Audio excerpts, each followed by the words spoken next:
Steve Robbins here. Welcome to the Get It Done Guys, quick and dirty tips to work less and do more. Meetings. I just love meetings. No, I don't. I hate meetings. Oh, especially meetings where we have to make group decisions.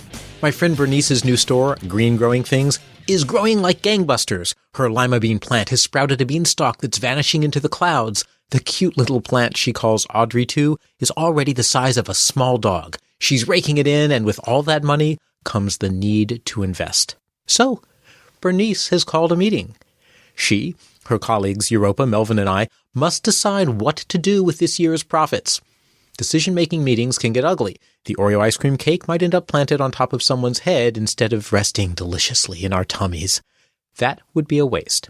Fortunately, you can make decision-making meetings go smoothly by getting the decision made before the meeting. Then the meeting itself becomes a recap of the factors leading into the decision, the rationale, and the decision itself. You get the decision made in advance by talking one-on-one to everyone who has a stake in the decision.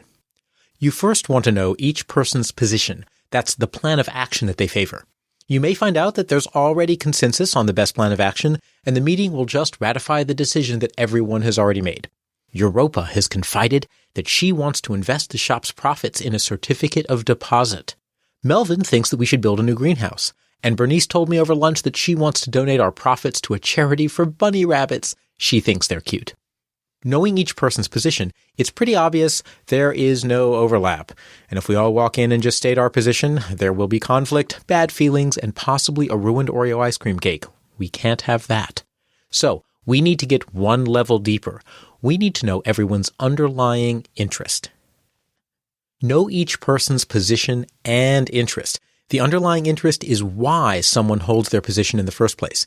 You can find the interest behind a position by asking, what will you get by taking that position? I ask Europa, what will you get by investing in a CD? She argues that a CD will give us safety, will preserve capital, which we can use to buy food if society collapses. If society doesn't collapse, we can collect interest and grow the money as a hedge against other disasters. Plus, she says that we'll be, well-positioned for world domination, if necessary. I ask Melvin, what will we get by building a new greenhouse? He says that we can expand inventory and offer a greater variety of plants. His intern Aurora points out that ivy-covered trellises will be a big seller. There's nothing like a nice long nap in the shade of the ivy. Also, he points out, ivy is good camouflage if we ever need to be well-positioned for world domination. When I ask Bernice what we get by donating to bunny charities, her interests become clear. She likes bunnies and thinks the world should have more of them. Right as my hand touches the door to leave, her voice carries over my shoulder. I'm not stupid, Stever. Bunnies eat lettuce. More bunnies equals bigger market for lettuce, which equals more business for us. Bunnies are the path to world domination. We now have enough information for a highly productive meeting. Although there is no overlap in our positions, we can all value the interests behind our positions. Cash flow flexibility, expanding our supply of product to meet demand, growing that demand as much as possible, and being prepared for world domination. We'll start the discussion by listing those interests on the whiteboard. I'll put an asterisk by world domination to show that it's already a point of agreement. Then, we'll all discuss the interests on the board and get agreement on which ones are important to us as a group.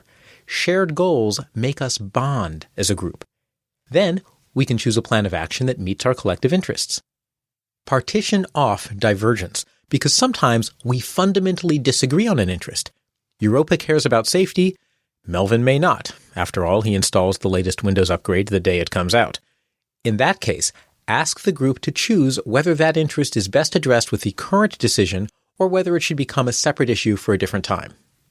Beware of workplace politics. Interests will often diverge when politics lurks beneath the surface. At Green Growing Things, no one's empire building, no one's trying to seize control or take revenge for past wrongs or make someone fail. In other companies, however, people do have these motives and they're not likely to bring them up in their one-on-one meetings.